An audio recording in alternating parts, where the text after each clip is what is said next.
Bonjour à toutes, bonjour à tous, merci d'écouter François. Le mouvement des Gilets jaunes n'est jamais bien loin, ils ont repris les manifestations et se sont montrés avec des dizaines de milliers de personnes le samedi 7 janvier à Paris. Ils étaient encore plus dans toute la France. Jeudi 19 janvier prochain, il y aura une grande manifestation, un appel à manifester a été lancé pour la réforme, enfin, contre la réforme des retraites, ce sera dans Paris. Nous allons parler de ça aujourd'hui, nous allons revenir sur la place des Gilets jaunes aujourd'hui en France, où en est le mouvement.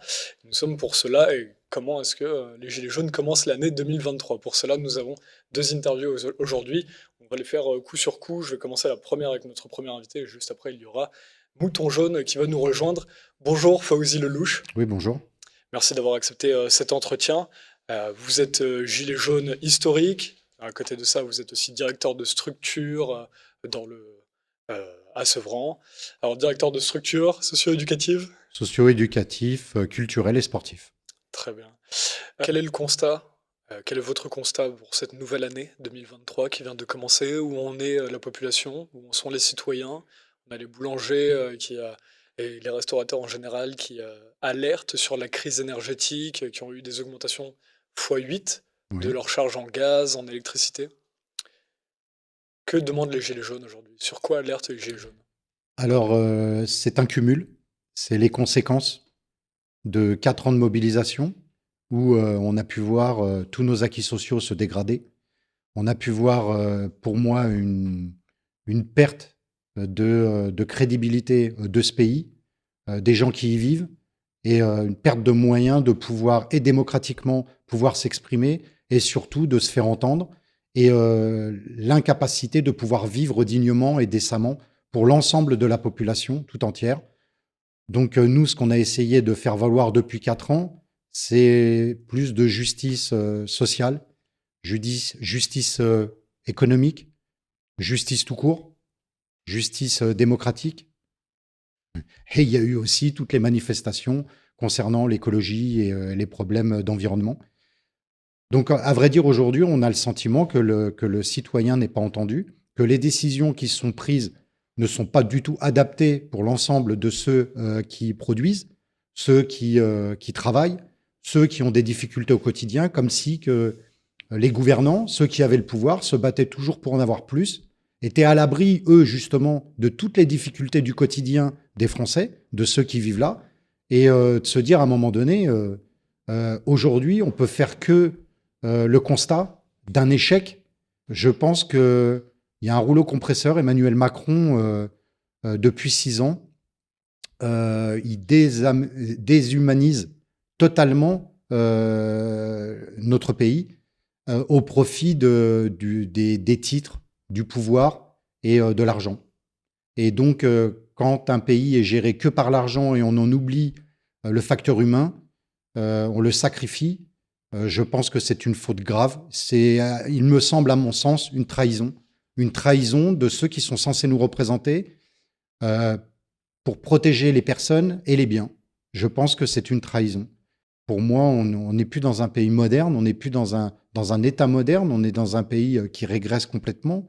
Et ça ne peut pas durer comme ça. Et je pense que 90% de la population le ressent, le vit et ne peut l'ignorer. Par contre, euh, beaucoup se lassent, beaucoup ont peur de dire leur parole, de dire on n'est pas d'accord.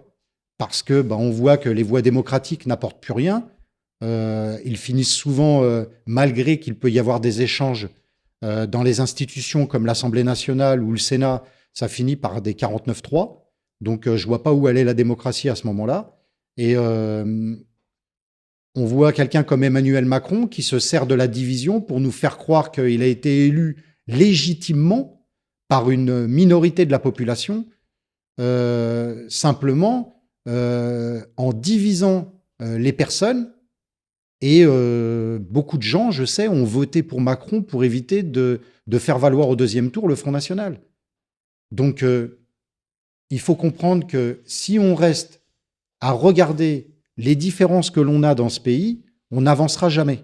Donc aujourd'hui, moi, ce que j'ai à dire en tant que citoyen, en tant que militant, et ayant milité depuis 4 ans, donc je pense avoir une légitimité au même titre que tous ceux qui nous ont accompagnés, c'est d'aller au-delà de nos différences et de penser au bien commun, c'est-à-dire de tous se réunir pour le bien commun sans regarder ce qui nous différencie, ni nos étiquettes, ni la couleur, ni la religion, ni le territoire où on habite, ni la classe sociale, mais de penser à l'ensemble de l'avenir de cette population qui construit, qui sue, qui le matin se lève tôt, qui travaille la nuit, qui fait des efforts, qui est constamment, je dirais, sollicitée, raquettée, à devoir aussi elle-même toujours faire des sacrifices, des efforts, des choix de vie pour espérer avancer dans la société.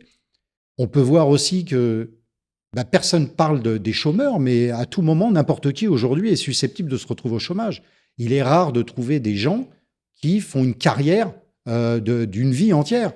Aujourd'hui, il faut avoir plusieurs arcs à son corps, c'est-à-dire avoir plusieurs métiers. On est susceptible, regardez, moi j'ai 57 ans, je viens de perdre mon travail il y a 2 mois, pour des raisons économiques, parce qu'ils ont perdu les marchés qu'ils avaient. Je me retrouve au chômage.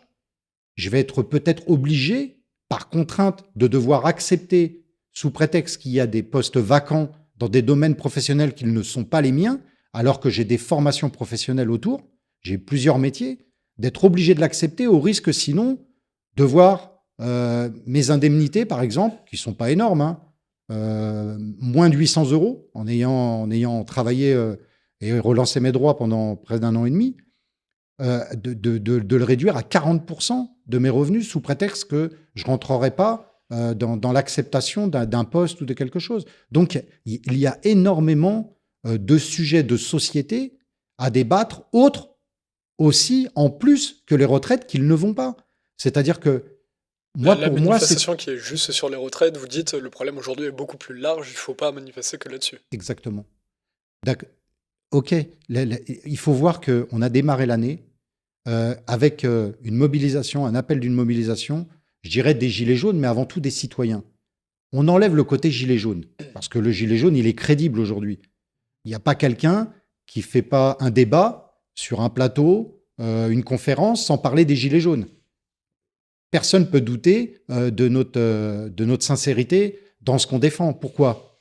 Parce que nous, on n'a pas cherché à se présenter à une élection, on n'a pas cherché à vouloir un titre, on s'est pas battu pour s'enrichir, on s'est battu pour le bien commun, juste parce que la parole du citoyen n'était plus entendue.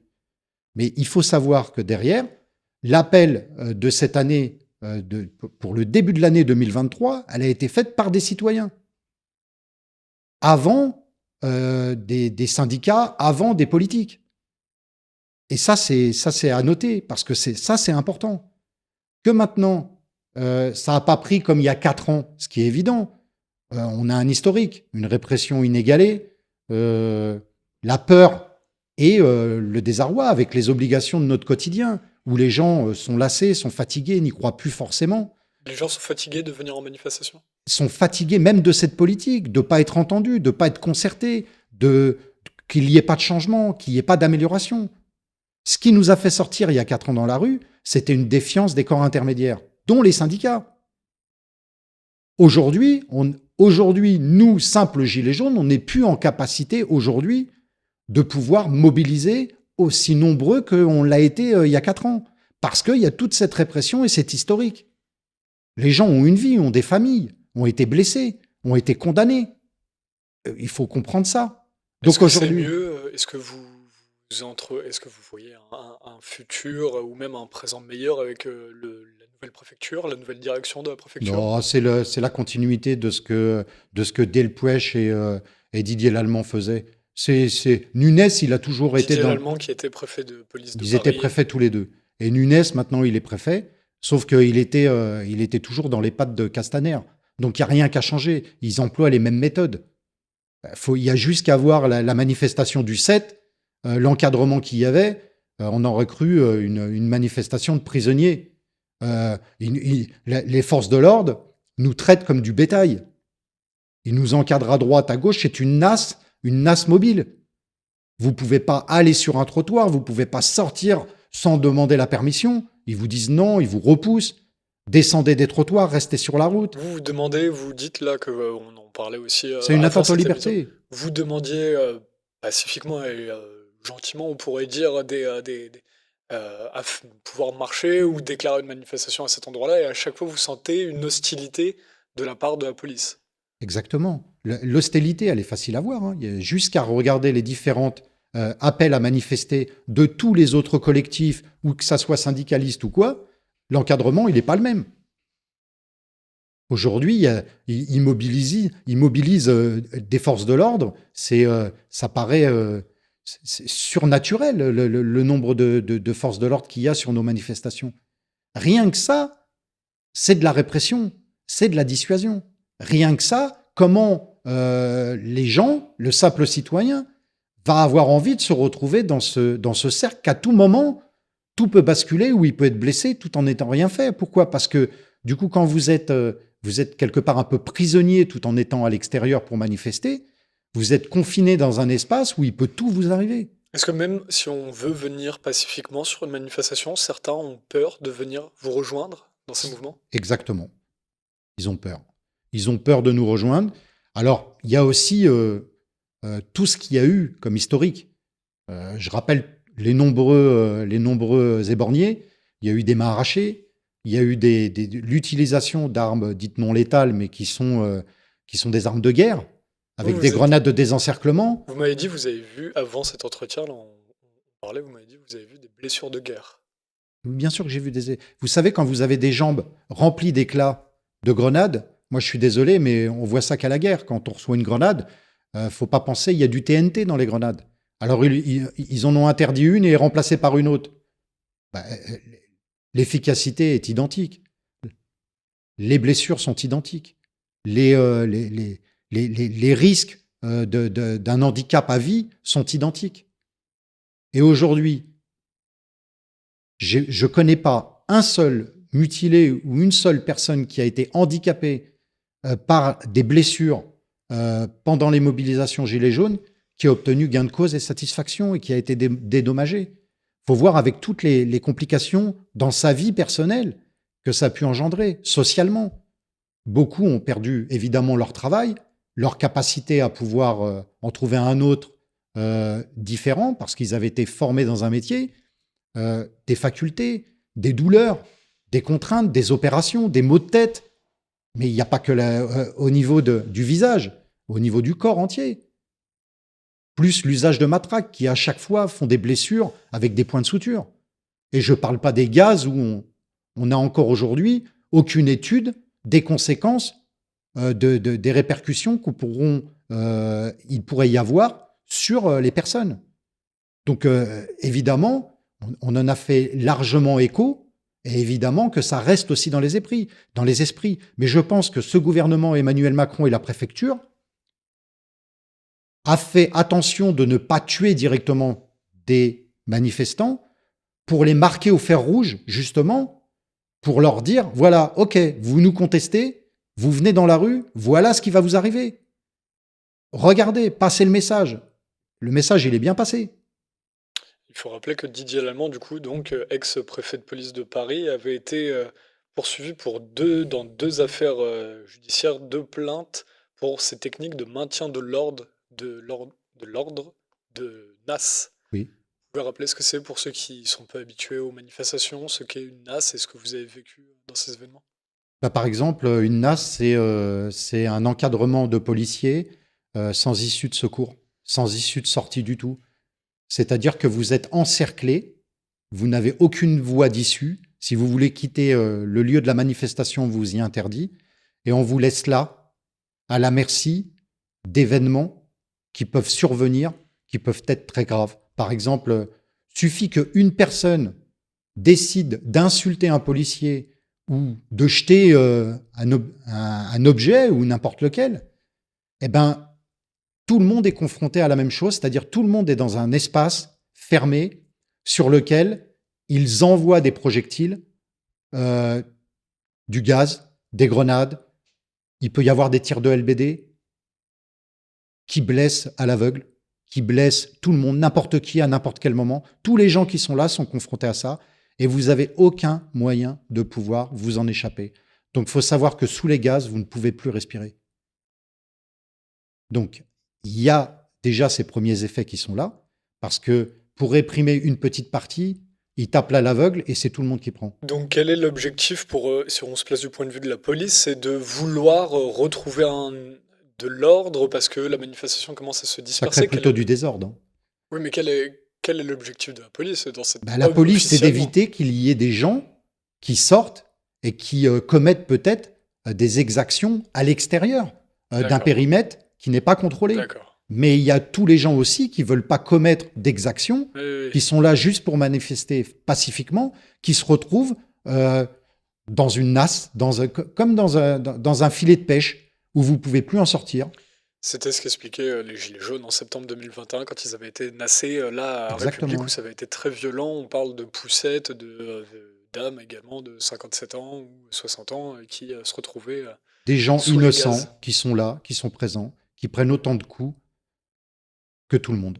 Voilà, tout le monde est mis, tout le monde est mis en danger. Vous avez déclaré des manifestations. C'est Oui, pour ça que c'est un plaisir de vous avoir aujourd'hui, puisque vous êtes aussi pacifiste, vous êtes contre la violence, et vous avez été plusieurs fois dans des situations, justement, qui sont parties. Que vous dit la police quand vous déclarez la manifestation? Alors, faut rappeler pour les gens, prenons justement le temps de rappeler, parce que les gens comprennent assez peu le débat qu'il y a même chez les Gilets jaunes entre ceux qui veulent des manifestations oui. sauvages, il y en a qui veulent déclarer les manifestations. Déjà à savoir qu'aussi, je suis aussi l'initiateur avec Priscilla Ludowski d'une plainte contre Didier Lallemand et contre X pour le premier anniversaire des Gilets jaunes, place d'Italie. Ça, il faut le savoir. Donc, il s'est avéré aussi que, et je tiens aussi à le préciser, qu'il y a eu une enquête du collectif des droits des libertés qui aussi a fait un rapport, qui avait fait un rapport sur Bordeaux quand Didier Lallemand était là-bas, mais aussi un rapport pour cette journée-là de la première mobilisation anniversaire des Gilets jaunes à Place d'Italie. Il y a eu quand même des fois, avant les actes 8, des envois de lieux où on manifesterait. Par exemple, on sera là à tel endroit et notre but, par exemple, c'était, je crois, l'acte 6 ou 7, où on avait dit qu'on partirait de place de l'hôtel de ville jusqu'à l'Assemblée nationale. Mais ce n'était pas une déclaration signée, c'était juste, on vous prévient, on fera ça. Et on le faisait. Là où ça a posé problème, c'est qu'on a perdu beaucoup suite à la répression, aux violences, à la répression des forces de l'ordre et de l'État. On a perdu beaucoup de personnes âgées qui ne voulaient plus venir en manifestation, beaucoup de gens qui venaient en famille qui ne voulaient plus le faire. Et il faut savoir aussi qu'il y avait une menace de l'État de la loi anti-casseurs dès le mois de janvier. Parce qu'il y avait beaucoup de gens qui travaillaient dans la fonction publique et qui risquaient de perdre leur emploi à chaque fois qu'ils étaient arrêtés ou blessés. Il faut savoir aussi que Castaner, à l'époque, qui était ministre de l'Intérieur, avait demandé aux hôpitaux de ficher les manifestants lorsqu'ils étaient blessés. Donc on s'est dit, Comment ça, les fichiers? les ficher. Vous allez à l'hôpital et vous êtes fiché, vous êtes sur une liste et on dénonce, ils devaient vous dénoncer, c'est-à-dire à l'accueil des urgences ou des médecins, On devait dire, cette personne cette était personne a été blessée en ou manifestation. en manifestation. Donc ça permettait à la préfecture d'avoir quelque part un listing des opposants politiques, je dirais, de ce pays. Il y avait même beaucoup d'infirmières, d'aides-soignants et de médecins qui nous avaient fait part qui se refusaient à le faire. Mais pourtant, ça a été demandé. Donc, quand on dit qu'il y a des gens qui refusent de le faire, il y a toujours des gens aussi qui acceptent de le faire. Et il faut savoir aussi qu'il y avait déjà énormément de blessés, des gens qui ne pouvaient pas se retourner contre l'État parce que les manifestations n'avaient pas été autorisées par la préfecture de police de Paris. Donc, du coup, quand les gens étaient blessés, on les renvoyait vers le fait que vous avez participé à une manifestation qui n'est pas autorisée. Donc, pour faire valoir après leurs droits et faire valoir leurs blessures et pouvoir porter plainte, demander des dédommagements et pouvoir être soignés correctement, c'est-à-dire encadrés dans leur vie, après, suite aux blessures, c'était plutôt difficile. Au bout du 4e acte, c'est-à-dire de l'acte 9 à l'acte 12, la dernière qui était l'acte 12 où on a fait une marche blanche pour tous ceux qui ont été blessés, et on avait pu comptabiliser déjà 11 personnes décédées lors des manifestations, décédées Sur les par des accidents manifestations. sur les manifestations, par peut-être des situations sur des ronds-points, dans les rues, où ils ont été renversés, où beaucoup sont décédés, donc 11.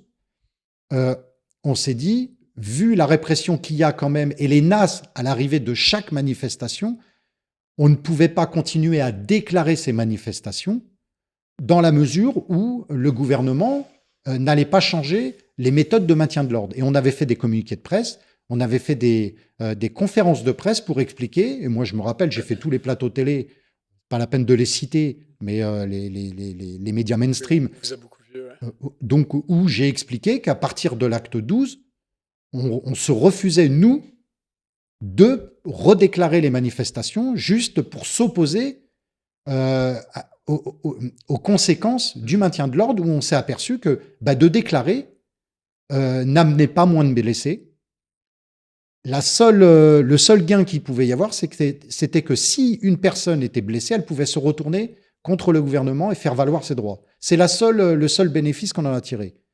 Mais j'ai pu voir qu'à chaque fois, aux arrivées, on était attendus, on était nassés, et durant les manifestations, à plusieurs reprises, les forces de l'ordre cassaient nos parcours, cassaient les manifestants pour aller chercher des fois un élément, une personne, et donc faisaient d'énormes dégâts, d'énormes blessés. Il suffit d'une personne qui va...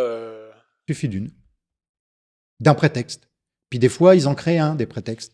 C'est-à-dire en Alors nous. ça, c'est extrêmement grave, vous m'en avez parlé avant l'émission. Selon vous, la police, parfois, a infiltré les manifestations Exactement. pour... Là, vous pouvez le dire officiellement, et de toute manière, c'est quelque chose qui se dit souvent dans Non, mais les... c'est une vérité. C'est pas un mensonge. Et de toutes les façons, on a pu voir aujourd'hui les conséquences de tout ça, où il y a eu énormément d'infiltrations, énormément d'arrestations, énormément de gens autour qui ont été arrêtés alors qu'ils ne méritaient pas d'être arrêtés, des gens qui étaient innocents qui ont été arrêtés, pris dans le rouleau compresseur et qui ont été blessés autour, sans distinction. Pourquoi est-ce qu'il y a beaucoup plus de tensions souvent? Pourquoi est-ce que la police semble plus proche des cortèges de gilets jaunes que par exemple pour les autres syndicats où ils restent assez loin derrière? Par peur. Par peur. Par peur. Ils collent les manifestants par peur. Il école et surtout, ils empêchent les gens de pouvoir exprimer leur liberté, c'est-à-dire de pouvoir marcher. C'est-à-dire que ça énerve. Ça énerve. Ils freinent les cortèges. Ils arrêtent les cortèges tous les 5 à 10 minutes. Quand vous les questionnez, pourquoi vous êtes si proche de nous? Alors qu'il faut savoir que eux, en plus d'être proches de nous, se font un périmètre de sécurité, dit de sécurité pour eux-mêmes. C'est-à-dire, normalement, leur périmètre de sécurité, c'est 1,50 m. Donc, c'est-à-dire qu'en plus, ils vous oppressent et en plus, ils vous font reculer pour être à cette distance réglementaire qui est leur protection à eux, pas la vôtre. Et quand on leur dit, mais pourquoi vous nous empêchez de passer? Pourquoi vous nous serrez comme ça? Pourquoi vous nous empêchez d'évoluer dans la manifestation?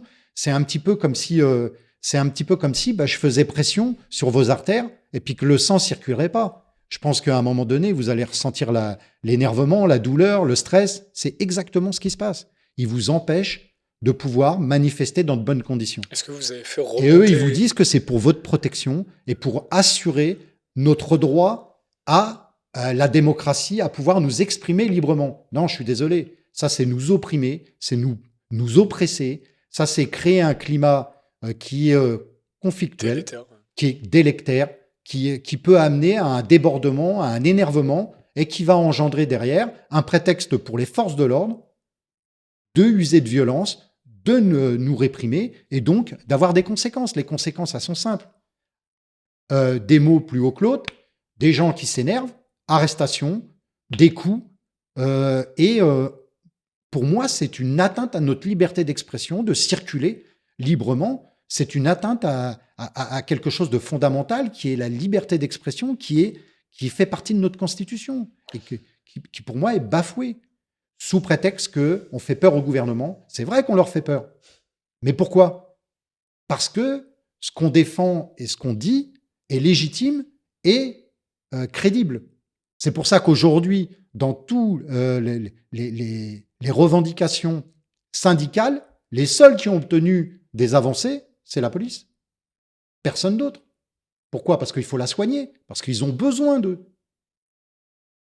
Aujourd'hui, qui peut avoir confiance au corps intermédiaire?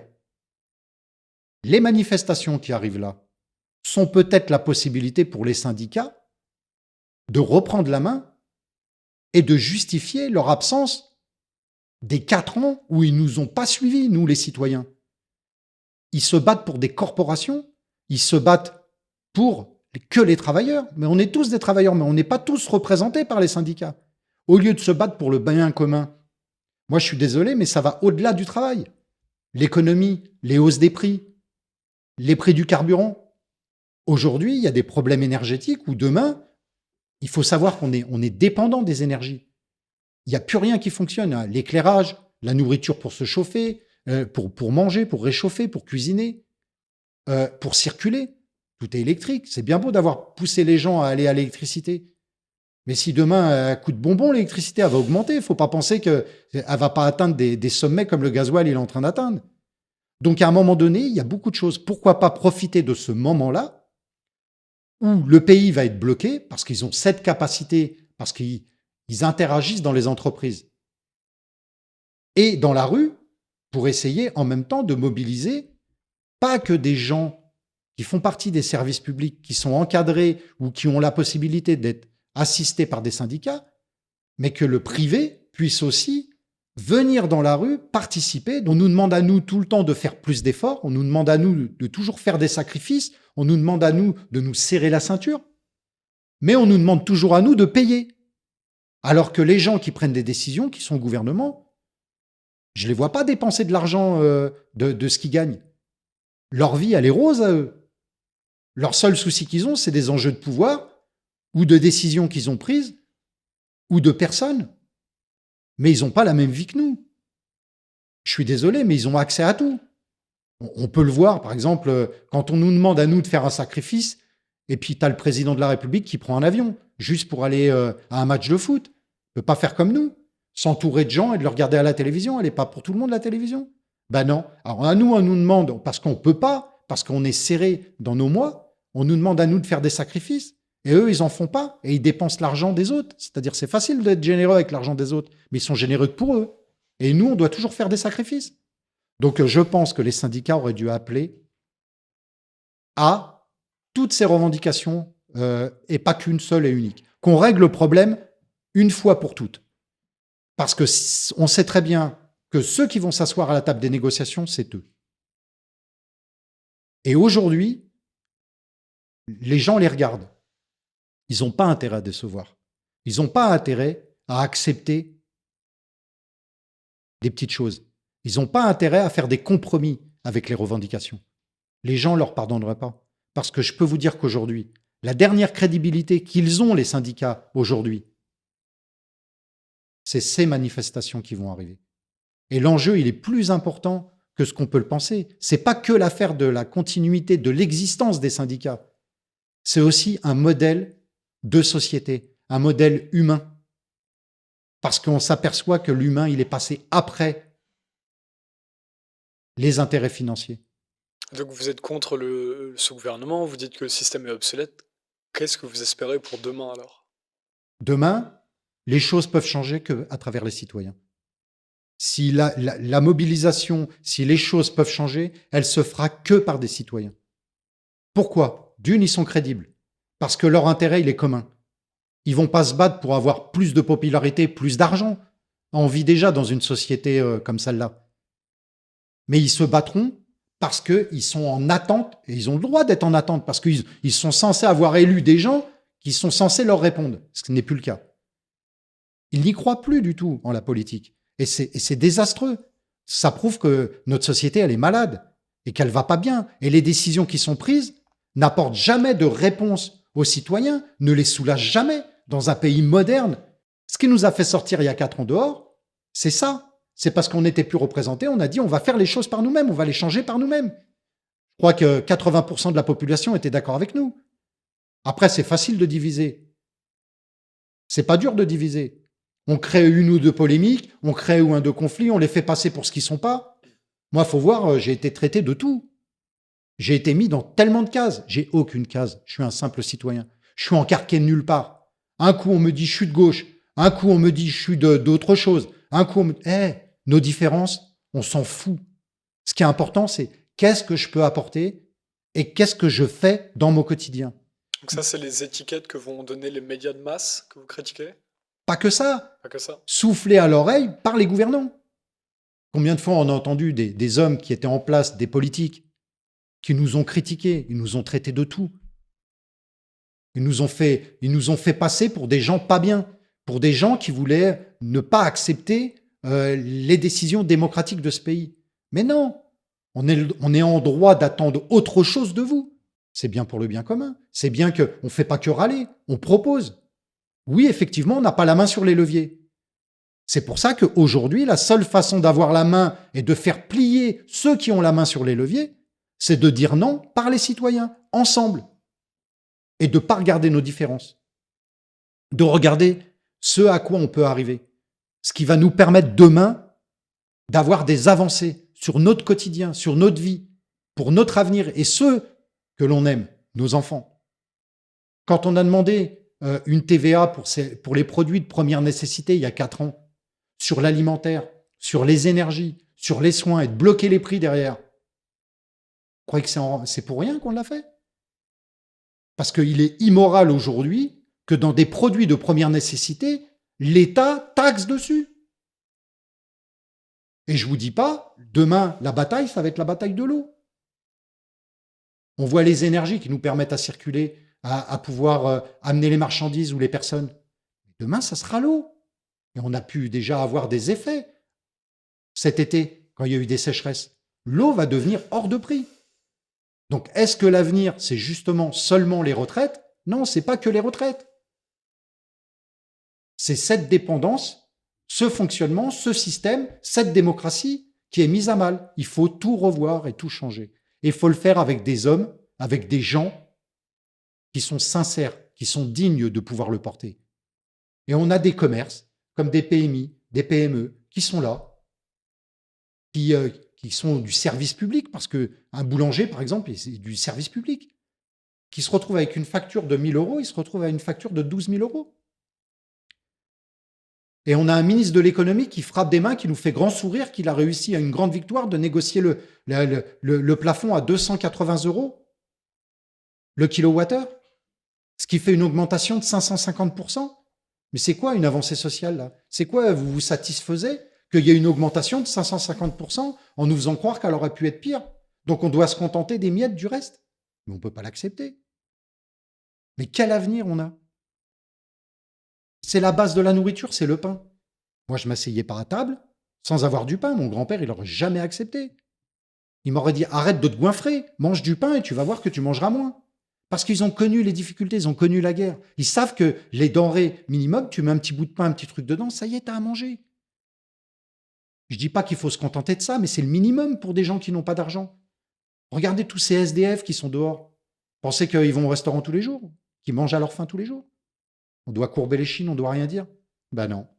Voilà c'est quoi un gilet jaune, voilà c'est quoi un citoyen, voilà, et on n'y arrivera que tous ensemble.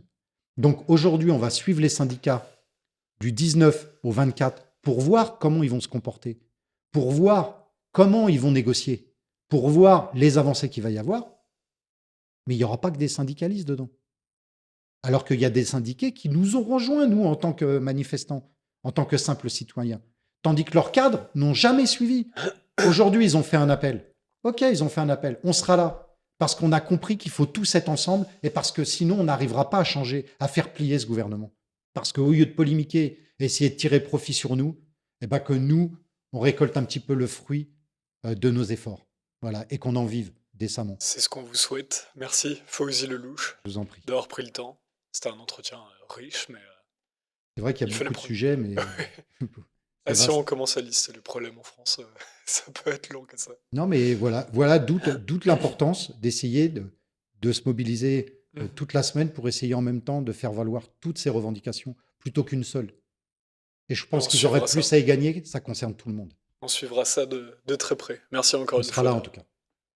On va passer au deuxième entretien avec Mouton Jaune. À bientôt. Merci de Fawzi m'avoir donné Lelouch. la parole.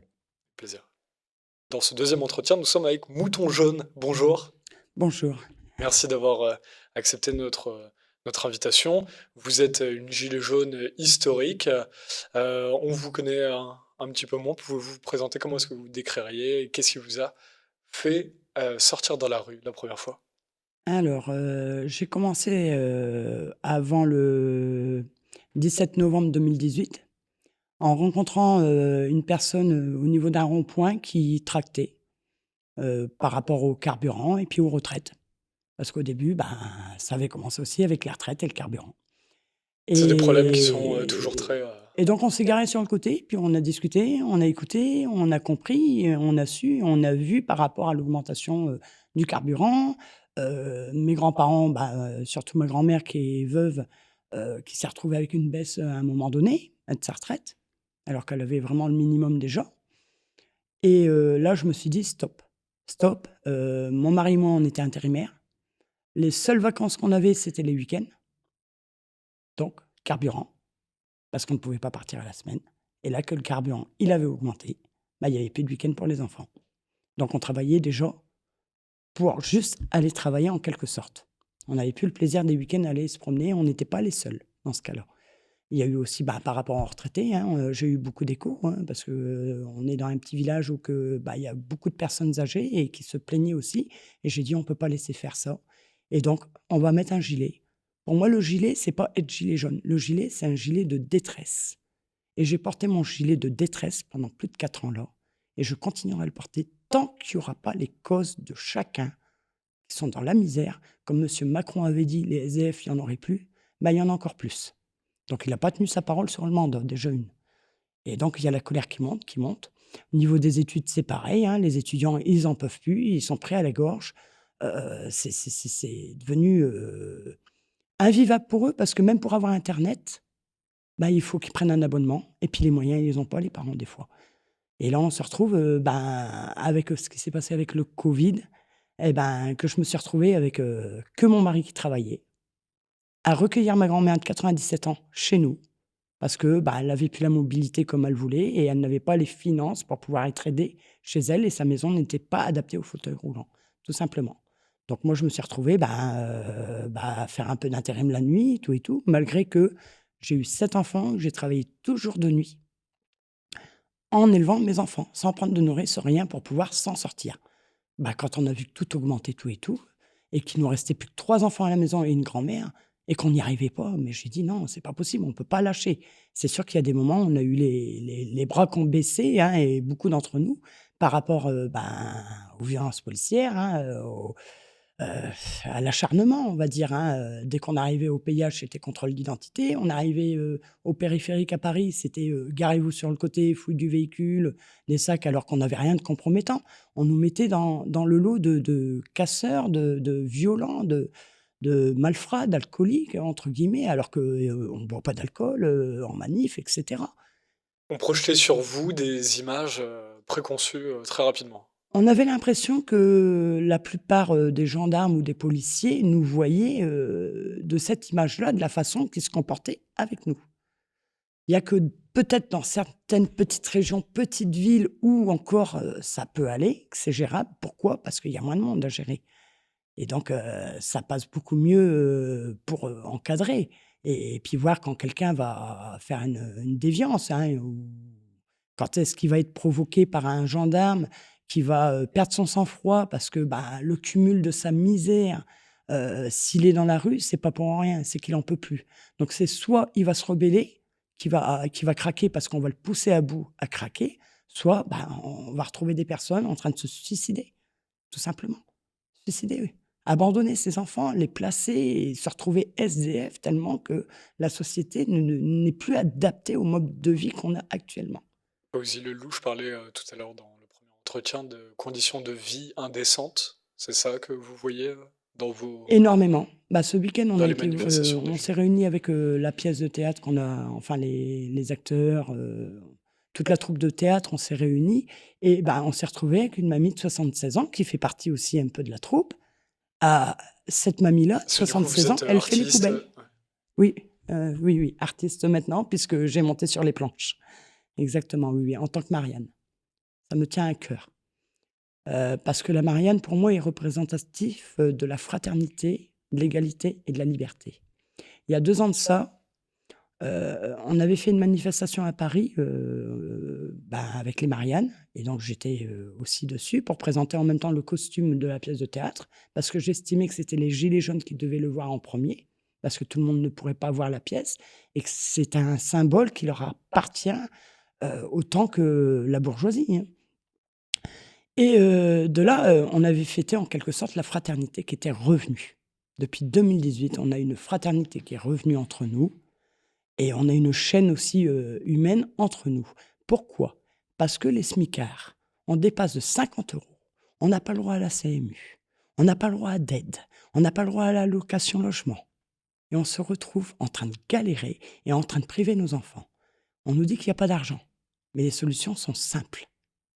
Il y a les gros groupes qui ont les boissons sucrées, qui causent, et les bonbons, et les gâteaux, tout ce qui est pas de produits de première nécessité, qui ne sont pas en augmentation fulgurante.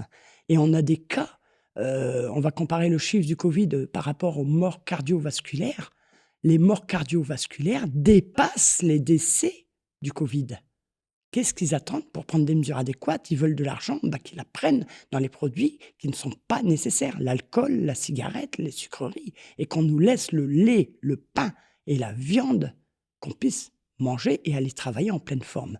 On se retrouve avec des ouvriers qui sont affaiblis, qui sont fatigués. Pourquoi? Parce que des gens, en plus, ils mangent des légumes, ils arrivent d'autres pays, donc je suis d'accord, mais des légumes qu'on peut cultiver en France, on n'a pas besoin de ça, et qu'ils atterrissent dans une salle de mûration où ils enlèvent tout l'oxygène pour qu'ils mûrissent plus vite parce que ils sont cueillis tout verts. Et donc on mange de la bouillie, il n'y a plus de vitamines dedans. Les nutriments. Voilà. On n'a plus le confort d'avant.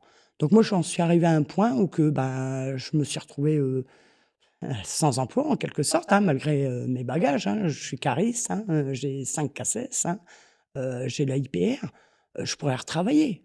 Mais qui va s'occuper de ma grand-mère? Ou combien que ça va nous revenir? C'est pas avec 800 € et des poussières de retraite qu'elle va pouvoir se payer une aide à domicile. Et je ne la vois pas se faire enfermer dans une maison de retraite. Il y en a certaines qui sont très bien, mais il y en a d'autres, excusez-moi, mais quand on voit les infos et comment que l'État s'y intéresse, non merci, je préfère la garder chez moi. Et comme on dit, manger le pain du pauvre, manger les topinambours, comme en 40-44, parce que moi j'ai la chance d'avoir un jardin, mais d'autres sont en HLM. Donc elle qui a eu des retraites, avec la question des retraites, qu'il y a en ce moment, cette histoire prend tout son sens et donc elle, avec sa retraite, de l'époque les retraites de l'époque n'ont pas augmenté, les retraites d'il y a 20 ans n'ont pas augmenté, par contre le coût de la vie a augmenté. Tout à fait. Donc du coup, par exemple, c'est votre mère, vous m'avez dit? C'est ma grand-mère, elle m'a élevé. Donc c'est Votre ma maman, pareil, c'est mamie-maman qu'on dit. et donc elle ne pourrait pas, toute seule, indépendamment, avoir une fin de vie, digne, en France? Exactement, exactement, parce qu'elle ne veut pas se retrouver non plus en maison de retraite. Elle a toute sa tête, elle arrive encore, à bien parler, elle va même sur Facebook, hein, c'est son passe-temps, hein, mais non, elle ne pourrait pas, elle n'aurait pas les moyens et donc ça serait les petits-enfants, les enfants qui paieraient. Sauf que là, moi, je suis la dernière de la famille. Donc comment je fais pour financer, un établissement à ma grand-mère qui n'a que 800 € et 200 € de complémentaires, qui paye 174 € de mutuelle et elle n'est pas la seule dans ce cas-là, hein. Parce que vu le nombre de personnes que je vois en manifestation et qu'on parle ensemble, et des cas différents, hein, il y a pas que les retraités, hein. Je vous dis, il y a les smicards aussi, hein. On est vraiment dans un monde, comme disait, Fauji, d'esclaves. Pour moi, c'est d'esclaves. Donc moi, je ne veux plus travailler. À 45 ans, j'étais à 101 points retraite et pourtant je n'étais pas une feignante puisqu'à 45 ans, j'étais à 101 points retraite en ayant eu 7 enfants. Il me restait 8 ans avant la retraite. Là, j'ai vu comment que ça allait se goupiller et ma main a coupé qu'ils vont la passer à 64 ans. Mais je vais pas faire 16 ans pour avoir quoi au bout? 1 000 € et être une charge à mes enfants? C'est pas le but. J'ai pas fait des enfants pour qu'ils se privent d'aller travailler ou qu'ils se privent de ci ou là. Moi, j'ai recueilli ma grand-mère parce que j'en ai eu envie, parce que j'ai un jardin, parce que j'ai des animaux, que je nourris ma famille de mes mains avec mon jardin et mes animaux. Sans ça, je crois qu'on serait à la rue et mes enfants, ils seraient placés, dans des foyers. Et c'est pareil, en parlant d'enfants de placés dans des foyers, il y a des familles qui sont dans la précarité. Au lieu qu'on les aide, eh ben, on leur enlève leurs enfants malgré qu'il y a pas de maltraitance. La seule maltraitance qu'ils ont, c'est de ne pas avoir assez d'argent pour subvenir à leurs besoins, tout simplement. Ou de ne pas avoir le travail à portée de main, parce qu'il faut bien savoir que les gens qui se retrouvent au RSA, ben, ils sont obligés de revendre leur véhicule. Ils sont obligés de se retrouver dans un engrenage où on leur propose un travail à 45 kilomètres de chez eux, alors qu'il n'y a pas de moyen de locomotion dans les banlieues, dans les petites villes. Pourquoi ils ne mettent pas en place des systèmes où que les gens qui habitent dans telle ville, eh ben, dans un périmètre, on fait travailler en priorité ces gens-là. Là, quand j'entends monsieur Macron qui dit qu'il va mettre des 15 à 20 heures pour ceux qui ont le RSA, mais il est en train de régresser. Excusez-moi, j'ai la colère. Parce qu'il faut pas oublier qu'il y a quelques années de ça, il y avait le RMI et ils avaient mis en place les CES et le taux de chômage, il augmentait. Là, il est en train de nous dire que le taux de chômage descend. Mais je n'ai même pas le droit aux fins de droit d'ACEDIC, du fait que je suis mariée et que mon mari est embauché intérimaire. Je n'y ai pas le droit. Je n'ai pas le droit au RSA non plus, puisque je suis mariée et qu'il a un salaire de 1 126 € quand il ne travaille pas, parce qu'il est embauché intérimaire. C'est les nouveaux contrats. Et ça, ils se donnent un malin plaisir de se servir des gens comme ça. Donc en attendant, nous, on mange quoi, on fait comment? Parce que là, on arrive à un point où on se retrouve des fois des 800 € de découvert, et je peux le prouver avec mes relevés de banque, on ne va pas au magasin. Je fais des courses tous les 1 mois et demi. Pour ainsi dire, on ne mange que de ce qu'on cultive ou de ce qu'on échange de nos cultures. Vous, Voilà. avec votre mari, vous cultivez vos propres aliments. Ouais, ouais, ouais. Il faut aujourd'hui C'est un truc de développer fou. ces techniques de survie, quoi. Totalement. Je connais un jeune homme de 19 ans qui habite à Antibes, en HLM, et il est au 7e étage, je crois, au 6e étage, et tous ses balcons sont pleins de jardinières avec des légumes, tellement qu'il n'en peut plus parce que son père est décédé, et il s'est retrouvé à charge de sa mère qui a un handicap, qu'ils lui ont réclamé à sa mère un trop perçu de sa pension handicapée parce que son mari touchait la retraite. Donc ils se sont retrouvés vraiment, à ras des pâquerettes, et c'est des cas comme ça que je vois partout et qui me donnent envie de continuer, de ne pas lâcher, et pourtant j'avouerai, je suis fatiguée, fatiguée. Quand, j'ai entendu parler du vaccin qu'ils ont fait, je ne suis pas anti-vax, qu'ils ont trouvé en 6 mois, et que j'ai, mon enfant et d'autres personnes qui ont des maladies orphelines. Moi, mon fils a été interdit de vaccination depuis l'âge de 4 ans et demi parce qu'il avait attrapé un purpura rhumatoïde vasculaire fulgurant, et que mon médecin a eu la trouille de me faire un certificat comme quoi il n'avait pas le droit de se faire vacciner, alors qu'avant, ça ne posait aucun problème. Les écoles m'appelaient, me disaient: «Ces vaccins ne sont pas à jour». Je fais: «Oui, mais regardez dans le carnet de santé, il a eu un purpura rhumatoïde vasculaire fulgurant». Et mon médecin m'a dit franchement, honnêtement: «J'ai peur de monter au conseil de l'ordre». Pourquoi il ne comprend pas? Parce qu'il y a tellement, tellement de choses qui ne vont plus, comme j'ai dit tout à l'heure, dans le système, qui n'est plus adapté, et les gens ne savent même pas où s'adresser ou comment avoir de l'aide. Ils sont même pas capables de faire un livret à la mairie où que les gens pourraient aller chercher et savoir où aller. Tout est devenu informatique. Mais ceux qui n'ont pas les moyens d'Internet. Qu'est-ce que vous diriez, qu'est-ce que vous dites aujourd'hui à tous les citoyens qui, à la fois, non, souffrent parce que on voit tous ces domaines de la société qui sont tirés vers le bas, comme vous décrivez avec ce qui s'est passé à Noyon ou dans d'autres villes. Qu'est-ce que vous diriez aux citoyens qui n'ont pas aujourd'hui rejoint les Gilets jaunes, qui souffrent aussi, beaucoup? De redresser la tête et d'être fier d'eux. Parce que si on est arrivé à se retrouver dans la rue, c'est pas spécialement de leur faute, la plupart du temps. C'est dû à des licenciements, dû à des usines, à des riches qui sont partis dans les autres pays parce que soi-disant qu'ici c'était trop cher et qu'il fallait des normes. On aurait tenu, il n'y aurait pas eu autant de chômeurs. Ils peuvent en créer des emplois. Il y a plus de bureaux, il n'y a plus de bureaux de CAF dans les villes, il n'y a plus de bureaux de Sécu, il n'y a plus de bureaux d'EDF, il n'y a plus rien. C'est tout par Internet. Mais Internet, il suffit que la fibre elle soit coupée, et puis ils n'ont plus rien. Et le pays croule, tout simplement. Donc ils réfléchissent bien à ce qu'ils font avant qu'on arrive dans les grosses catas, tout simplement. On va suivre ça de très près. Merci en tout cas, Mouton Jaune, d'avoir suivi, d'avoir pris le temps de nous expliquer votre point de vue. Et c'est très touchant d'entendre ce que certains vivent, Mm. surtout. sur Et le terrain. quand on est avec eux, ça fait encore plus mal. On rentre, mais on a les larmes, on a mal au ventre. Et je vous cacherai pas que des fois, nos productions, quand on a un surplus, on le donne ou on le troque, tout simplement. Merci encore une fois. Et merci à vous d'avoir suivi cet entretien. Et bien sûr, comme pour l'entretien avec Fawzi Lelouch, vous pouvez le relayer sur vos réseaux, ça nous aide énormément. Et bien sûr, François survit grâce à vous, essentiellement grâce à nos lecteurs. C'est sur françois.fr/soutien. À bientôt. Au revoir, Mouton Jaune. À bientôt. Au revoir.